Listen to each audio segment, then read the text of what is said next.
The sun blazed fierce that afternoon, its scorching rays bearing down on the cracked plains until the ground, well, it seemed to sigh in defeat. Out there, in the heart of that barren expanse of grit and stone, a young woman lay tethered, her wrists bound tight to steel pegs driven deep into the earth, her ankles lashed so cruelly, the cords cut into her flesh. She was spread out like an offering to the heavens, her skirt ripped, her lips parched and split, her hair plastered to her face with sweat.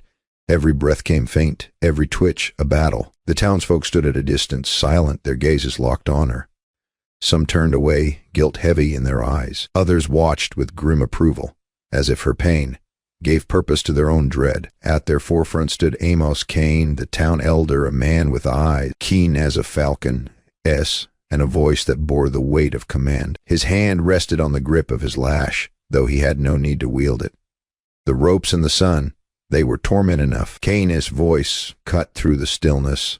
"This is the way of our kin," he proclaimed, gesturing toward the girl. "If she endures 3 days beneath the sky's judgment, she goes free. If she perishes, her crime is proven. That's our code." No one dared speak against him. The townsfolk nodded slowly, some whispering prayers, others spitting into the dust to seal the rite. The girl's name was Clara Holt, just 21 years old. She'd been accused of pilfering from the very people now condemning her. Silver had vanished from the town. As Stores and Kane, he debranded her the culprit. She swore her innocence with every fiber of her soul, but her pleas held no sway against his rule. Now she lay there, helpless, her skin blistering under the unrelenting sun. Her voice broke as she tried to cry out. "Please, I swear I took nothing, please." But the prairie wind, it swept her words away, and the people, they only stared. Children clung to their mothers. Old men folded their arms. Not one stepped forward. For them, this one's cruelty, it was righteousness. It was custom. Ages had upheld this law of flame and dust, and to challenge it was to defy the town itself. So they turned and walked away, leaving Clara to face the sky, this verdict alone. The sun rose higher, the earth beneath her, it seared her skin. Her eyes flickered open and shut as if even seeing was too much. Hours dragged on. The world shrank to the thud of her heart, and the drone of flies over the parched ground. She tasted blood on her lips. Her voice dwindled to a faint murmur swallowed by the plains. Yet in that pit of despair, one thought held, fast she did, want to die forgotten. She did, want to fade without someone hearing her truth. Clara's lips quivered, and she prayed some soul, any soul, might cross this forsaken land and hear her plea.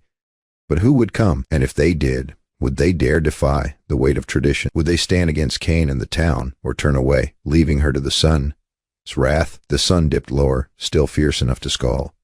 Clara's voice had faded to a broken breath. She thought no one would come. Then she heard it, the crunch of boots on brittle earth.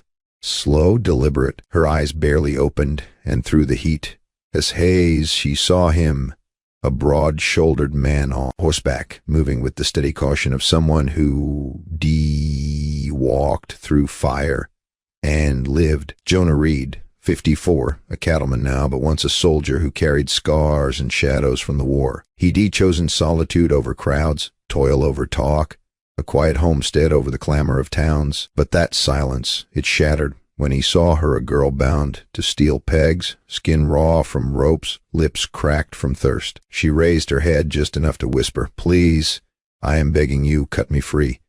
Her words struck him like a blade. He could have ridden on. It would have been wiser. Everyone around these parts knew better than to cross Amos Kane and his harsh code. But Jonah, he was built to ignore suffering. Not after the battles he'd seen, not after the kin he'd lost. When others looked away, he dismounted, the dry earth crunching under his boots. He knelt beside Clara, his shadow falling over her blistered skin. Her eyes met his wide with fear and a flicker of hope. "You are not guilty, are you?" he murmured. "No," she rasped, her voice barely a breath. "I swear on my soul I am not." Jonah drew a knife from his belt and sliced the ropes at her wrists. The cords fell away, leaving angry red welts. Her hands shook, as if she could believe they were free. He cut the ropes at her ankles and lifted her with a strength that belied his years. She was light as a feather in his arms. The plains had already taken so much. He carried her to his horse. Behind them, unseen, a pair of townsfolk watched from a rise, their eyes wide with shock. They'd run to Cain soon enough. Jonah hadn't. He'd just broken a rule. He defied their sacred ways. As he set Clara in the saddle, her voice cracked. "They'll hunt you for this." Jonah glanced at her, his jaw set. "Let him try," he said. With a pull on the reins, the horse moved forward, carrying them away from that cursed patch of earth. But neither knew what lay beyond the rise. Would Cain and his men let them slip away, or was this just the start of something far deadlier? Jonah had barely guided the horse past the rise when a shout rang out. "Hold it, Reed." The words cut sharp through the dry air. He pulled the reins and turned. There stood Amos Cain, flanked by 4 men. Cain, as Duster billowed in the breeze, his hand hovering near his pistol S-grip. One man held a stout club. Another S-knife glinted in the sun. A third gripped a revolver, half-drawn. Cain's eyes bored into Jonah. "You think you can just ride off with her? You've spit on our town S-law, the law of our kin." Jonah's voice was low, steady. "That law ain't justice, Amos. It is cruelty. And you know she ain't no thief. You just needed a scapegoat." Cain's lips twisted into a cold smirk. His men fanned out, blocking the path. Clara gripped the saddle, whispering, "They'll kill you." Jonah shifted, his hand brushing his old revolver, still holstered. The silence stretched taut. Then the first man lunged, swinging his club.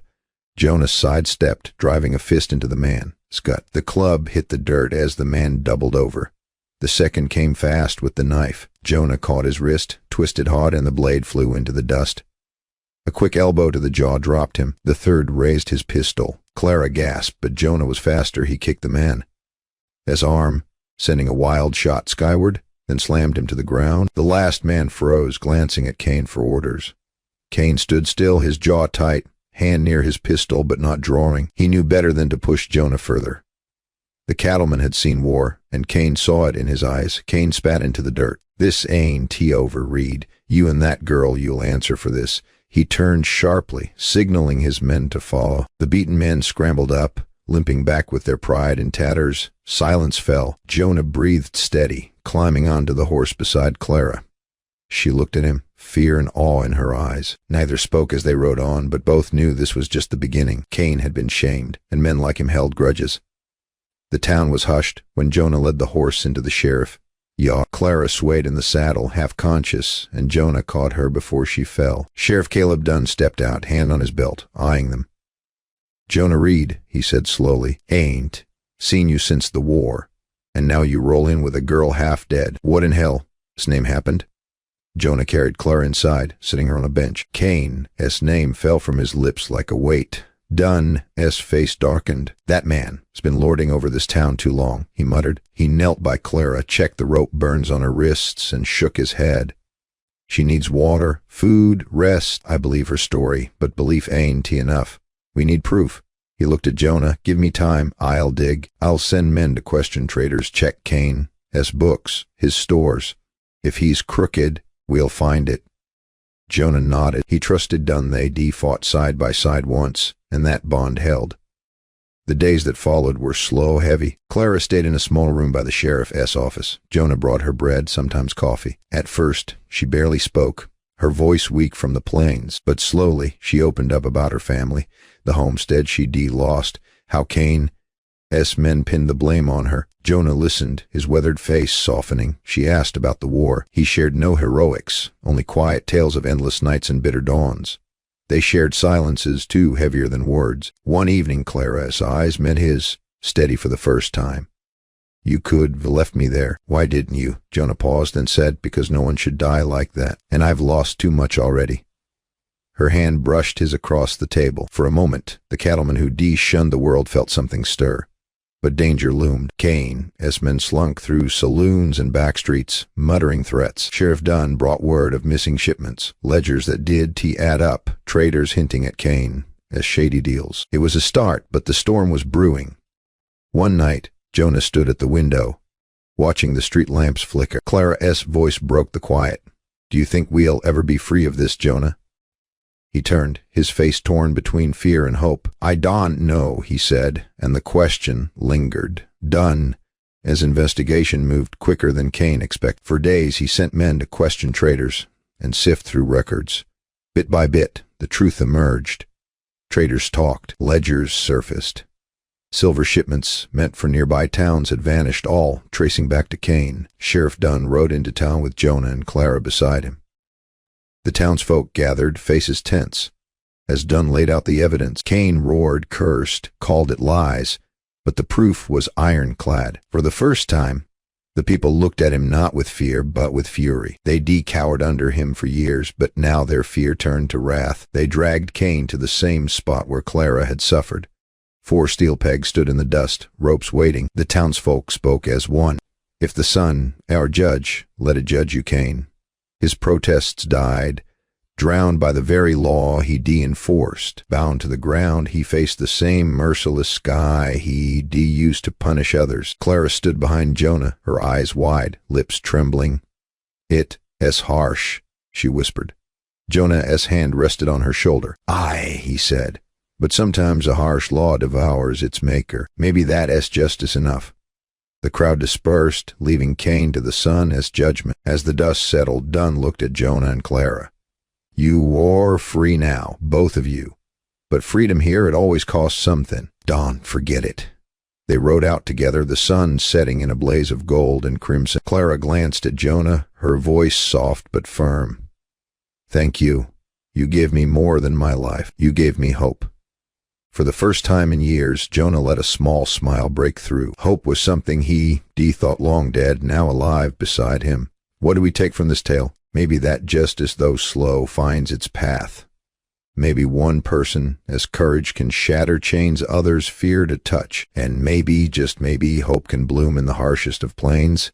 If this story stirred you, give it a nod with a like, and hit that subscribe button so you don't miss the next tale of the wild frontier. Now, tell me, had you been there, would you have cut those ropes? Would you have stood against the town and its code? And do you think cruel custom should ever decide who lives or who dies? Share your thoughts below, and let me know where you are reading from and what time it is there. Thanks for riding along.